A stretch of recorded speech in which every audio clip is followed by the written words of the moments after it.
ዛሬ የቀለም ቀንድ የሥነ ጽሑፍ ሊቅ ስለሆኑት አንድ ሰው ልናወራ ነው። ክቡር ዶክተር ደራሲ ከበደ ሚካኤል በአዳዲስ ሐሳቦች አብራሂ ህሊናነት አዲስ ትውልድን ያፈሩት ፈላስፋውና ባለቅኔው ከበደ ሚካኤል ዘመናዊ ኢትዮጵያን ለማደራጀት በተደረገው ተጋድሎም በልዩ ልዩ የሚኒስተርነት ማዕረጎች በግንባር ቀደምነት ስላገለገሉት ሰው 1991 ህዳር 3 ሕይወታቸው ከዚህች ዓለም ያለፈችበትን ቀን በማስታወስ ታሪካቸውን እናነሳለን። በሰዋሰው ዕለቱን በታሪክ ውስጥ እያንዳንዳቸውን ቀናት ታሪኮቻቸውን የምናደርስም ሲሆን ከቻናላችን ዕለቱን በታሪክ ከተሰኘው ፕሌይሊስት የተለያዩ የኢትዮጵያና የዓለም ታሪክን ማግኘት የሚችሉም ሲሆን ለቻናላችን አዲስ ከሆናችሁ ደግሞ ሰብስክራይብ በማድረግ ቤተሰባችን እንድትሆኑ ጋበዝን። የደራሲ ከበደ ሚካኤል የትውልድ ዘመንን በተመለከተ ሁለት አይነት የትውልድ ቀናቸውን የሚናገሩ ዘገቦች አሉ። በደራሲ ከበደ ሚካኤል የሕይወት ታሪክና ሥራዎቻቸው ላይ በመመስረት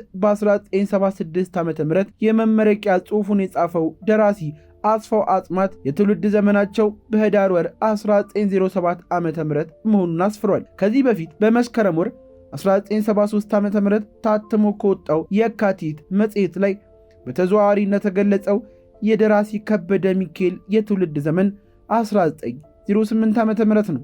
ደራሲ ከበደ ሚካኤል ከ1907 እስከ 1908 ዓ.ም ባለው ጊዜ ውስጥ ከአባታቸው ከአቶ አይታገድና ከእናታቸው ወይዘሮ አጸደ ሚካኤል ሰሜን ሸዋ ውስጥ በጥንታዊቷ መናገሻ አንኮበር ከተማ ተወለዱ። በተወለዱበት ዘመን አባታቸው አካባቢውን ለቀው በመሄዳቸውና ሳይመለሱም በመቅረታቸው ከበደ በእናታቸው አባት ስም መጠራትን ይጀምራሉ። ብላክ ላይንስ ጥቋቁር አናብስት በሚለው የሞሊቴር መጽሐፍ እንደተገለጸው ከሆነ ከበደ ሚካኤል የ4 ዓመት ልጅ እንደሆኑ ወይዘሮ ወለተ ገብርኤል ከተባሉ እሴት አያታቸው ጋር ተቀምጠው ገርብ ገብርኤል በተሰኘው ቤተ ክርስቲያን ትምህርታቸውን ይጀምራሉ።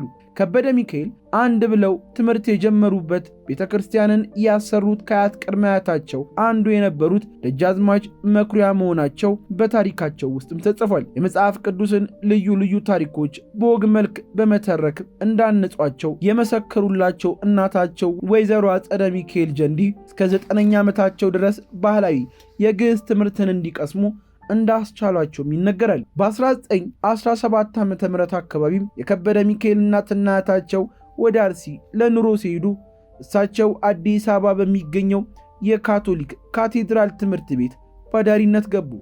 በ1922 ዓ.ም እናታቸው ከአርሲ ወደ አዲስ አበባ ለመምጣት በመቻላቸውም የ14 ዓመቱ ከበደ ከእናታቸው ጋር እየኖሩ ትምህርታቸውን ይቀጥላሉ። በየመሃሉ በአሊያንስ ፍራንሲስ ትምህርት ቤት የነበሩ መምህራን መማታት እያበዙ ስለነበር በዚህ የተማረሩት ከበደ ወደ ላዛሪስ ሚስዮን ትምህርት ቤት ይዘዋውራሉ።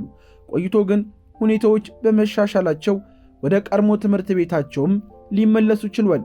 ወደ አሊያንስ ፍራንሲስ ትምህርት ቤት እንደገና ተመልሰው 3 ዓመታትን ያህል እንደቆዩ የሥነ ጽሑፍ ሙያን በትምህርት ቤቱ ዳይሬክተር አማካኝነት የመማር ዕድል አጋጠማቸው።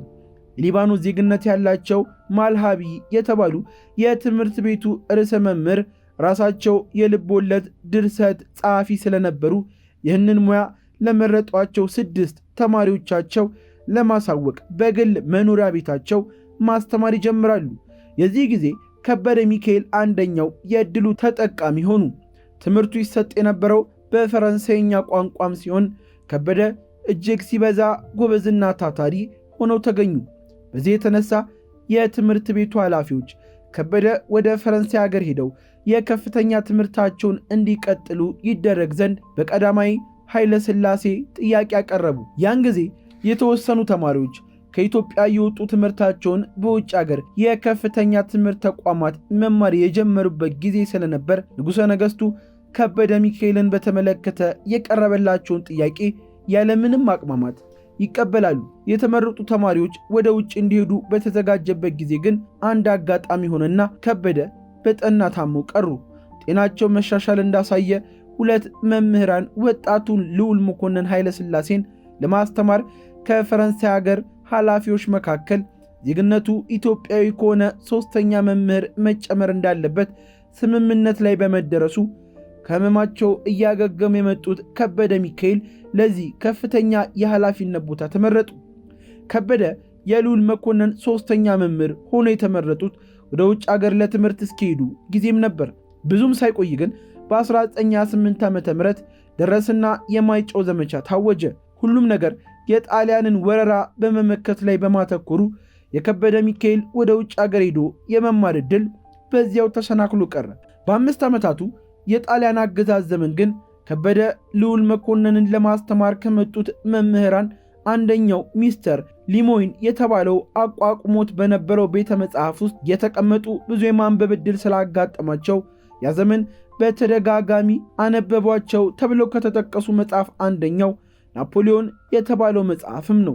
ከንባቡ ጎን ለጎንም የጣሊያንኛ ቋንቋን በሚገባ ተማሩ። ቋንቋን በተመለከተ ከበደ ሚካኤል ልሳነ ብዙ ከሚባሉ ደራሲዎች መካከል አንዱ ናቸው። ከሀገራቸው አማርኛና ግዕዝ ቋንቋዎች ከውጭ ደግሞ ፈረንሳይኛ፣ ጣሊያንኛ፣ እንግሊዝኛ ቋንቋዎችን ጠንቅቀው ያውቁ እንደነበረም እየተረጋገጠ ነው። በሁሉም ቋንቋዎች የሚገኙትን መጽሐፍ ታዲያ ለማንበብ አይቦዝኑም። ለከበደ ሚካኤል እጅ ማሟሻና እንደመጀመር የሚቆጠረው ድርሰታቸው ብርሃነ ሕሊና የተባለው ሲሆን የተጻፈውም በጣሊያን ዘመንም እንደሆነ ይነገራል። በኋላ የቅኔ ውበት በተባለው መጽሐፋቸው ከተካተቱት ስብስቦች አንደኛው በመሆን በተደጋጋሚ ታትሟል። ከበደ ሚካኤል ጠላት ከተባረረ በኋላ የድርሰት ሙያን አላቋረጡትም። ከ1933 እስከ 1966 ዓ.ም በጋዜጠኝነት በትምህርት ሚኒስቴር ውስጥ በኢንስፔክተርነትና በምክትል ዳይሬክተርነት እንዲሁም በውጭ ጉዳይ ሚኒስቴር መስሪያ ቤት በተርጓሚነትና በጸሐፊነት በብሔራዊ ቤተ መጻሕፍት ወመዘክር በዳይሬክተርነት እንደገናም በትምህርት ሚኒስቴር በዳይሬክተርነት በንጉሠ ነገሥቱ ካቢኔ ከምክትል ሚኒስተርነት ማዕረግ የዜና ማደራጃ ኃላፊ እንዲሁም በኋላም ሚኒስተር ሆነው ባገለገሉባቸው አጋጣሚዎች ሁሉ የድርሰት ሙያን አላቋረጡም። በእነዚህ የሥራ ዘመናት በጠቅላላው 26 መጽሐፍትን ማሳተሟል። ብዙዎቹ መጽሐፍቶቻቸው 4 ጊዜ ከዚያም በላይ እየተደጋገሙ ለመታተምም የበቁላቸው ሰው ናቸው። በድርሰት ሥራዎቻቸው ትርጉሞችና ወጥ ድርሰቶች፣ ተውኔቶችና ግጥሞች የተካተቱም ሲሆን አሁን ድረስ እጅግ ተወዳጅም ናቸው። ፈላስፋ፣ ባለቅኔ፣ ጸሐፊ ተውኔት፣ ደራሲና አንጋፋው ጋዜጠኛ ከበደ ሚካኤል በአገራችን እንግዳና የመጀመሪያ የነበረውን የቃስ የ1987 ዓ.ም የሥነ ጽሑፍ ሽልማት በቀዳሚነት የተቀበሉ የቀለም ሰውም ሲሆኑ በዘላቂነት ሐዲስ ትውልድ ላፈራ የላቀ አስተዋጽኦአቸውም አዲስ አበባ ዩኒቨርሲቲ ጥቅምት 26 ቀን 1990 ዓ.ም በሥነ ጽሑፍ የክብር ዶክትሬት ዲግሪ ሸልሟቸዋል።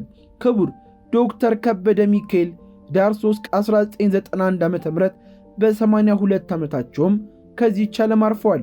ሰኔ 21 ቀን የከበደ ሚካኤል መታሰቢያ ቀንም ሆኖ ተሰይሟል። እኛም በዛሬው ፕሮግራማችን ይህንን ቀን በማስታወስ ታሪካቸውን እንደዚህ ወደ እናንተ ማድረስን። ለቻናላችን አዲስ ከሆናችሁ ሰብስክራይብ በማድረግ ቤተሰባችን እንድትሆኑ ጋበዝን።